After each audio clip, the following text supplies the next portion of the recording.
First time mo bang mag-hike tapos Mount Pulag agad?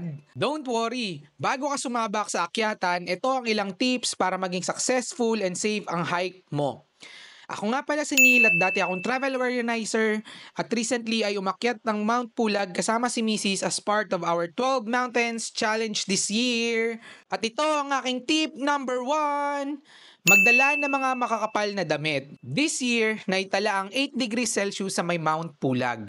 Sobrang lamig sa itaas kaya hanggat maaari mag-layer ng damit at least 2 layers sana.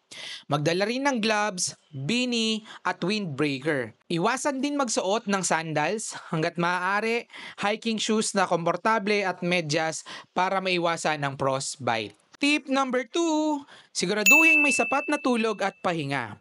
Habang ikaw ay nasa van o sasakyan, biyahe papuntang Mount Pulag, as much as possible ay kumuha ng tulog lalo na kung ikaw ay galing sa trabaho or may lakad bago ang meet-up. Pagdating naman sa accommodation, sikaping makatulog agad pagkatapos ng dinner dahil maaga ang call time, usually around 1 a.m. at hike na agad. Tulog at pahinga is the key. Tip number 3, prepare your body for endurance. Ang trail ng Mount Pulag ay madali pero sobrang haba. Mula Ranger Station to Summit at pabalik ay inaabot ito ng 16 to 17 kilometers or 10 to 12 hours na lakaran. Wala pa dyan yung trail papuntang tower kung saan may pinakamagandang sunrise at sea of clouds ang Mount Pulag.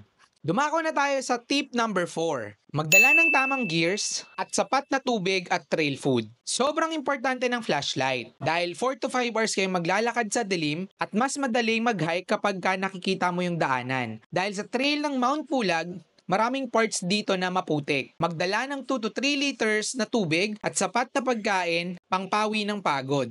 Malaking tulong din ang trekking pole, kapote, for emergency lalo na pagka umuulan.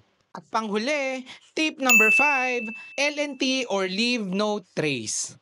Alagaan natin ang kalikasan at huwag magkalat. Sundin ang mga natutunan sa orientation sa may DNR para mapanatili ang kagandahan ng bundok. Maging marespeto sa kapwa hiker at unahin lagi ang safety ng bawat isa. Sobrang rewarding ng hike sa Mount Pulag dahil sa angkin netong kagandahan. Be ready at safe and for sure sulit ang experience. Kita-kits minsan tayo sa trail. Ingat at please don't forget to like, share, and hit that subscribe button para updated kayo sa mga videos ko.